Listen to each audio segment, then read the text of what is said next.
lagi di channel YouTube saya. Perkenalkan, nama saya Dr. Stephanie Paulus. Saya seorang beauty and health consultant dan seorang bisnis online mentor.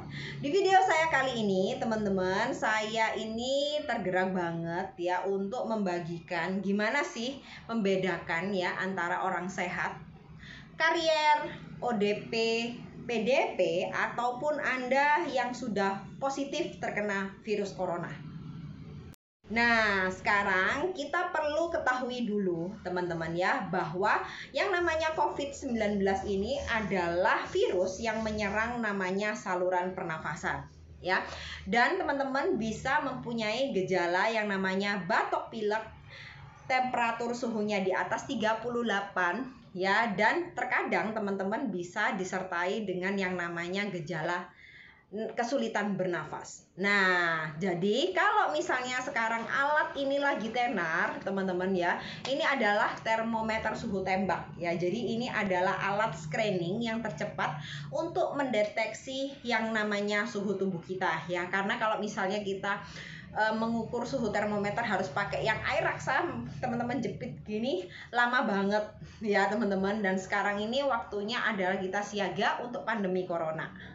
Nah, sekarang saya akan membahas apa sih dokter yang namanya karier virus corona itu ya. Yang namanya karier virus corona itu artinya adalah Anda masih dalam keadaan manusia yang sehat ya.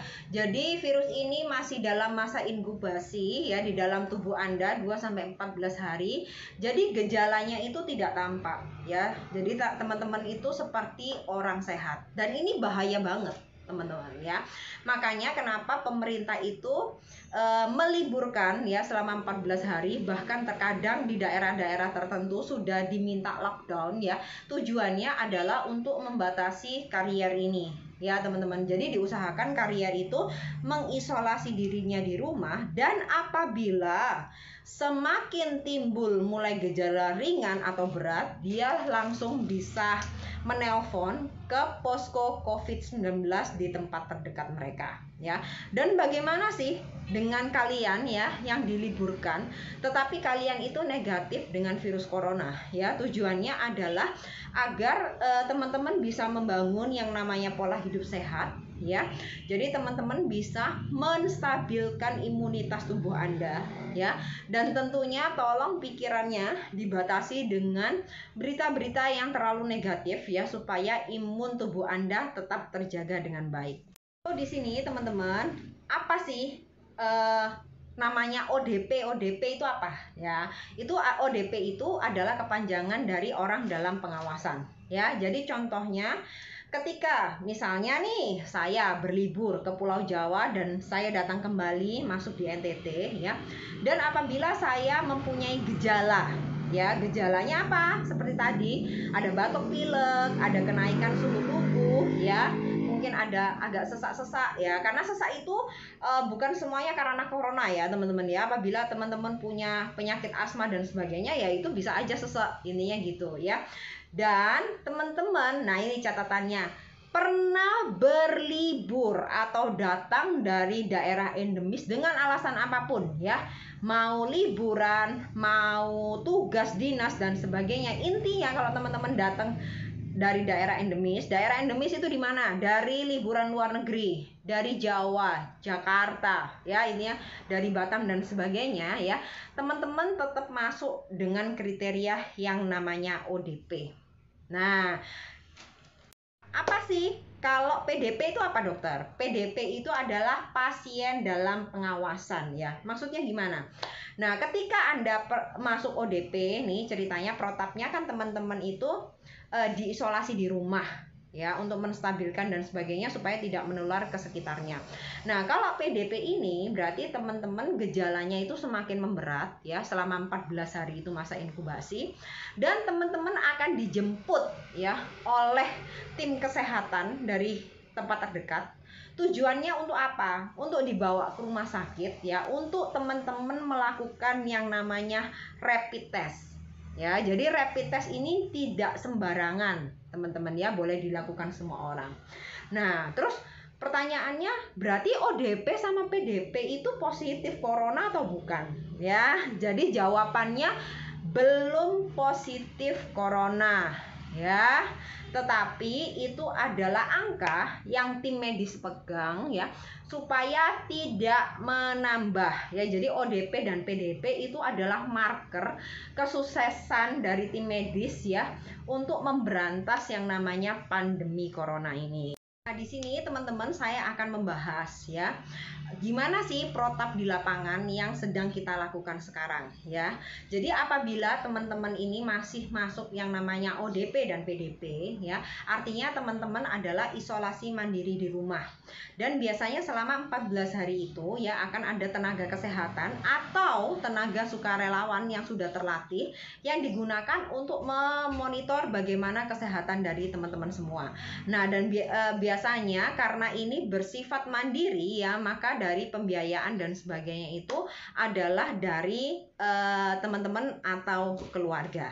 Nah, dan bagaimana kalau misalnya teman-teman itu sudah berusia di atas 60 tahun ya, sudah sesepuh, atau teman-teman itu sudah mempunyai gejala yang sedang ya, sampai harus sesak napas dan sebagainya, atau teman-teman itu sudah dinyatakan positif ya sebagai yang namanya COVID-19 ya, maka pemerintah menyediakan fasilitas khusus untuk mengkarantina ya, diisolasi ya di rumah sakit yang sudah ditentukan dan dipilih secara resmi ya teman-teman.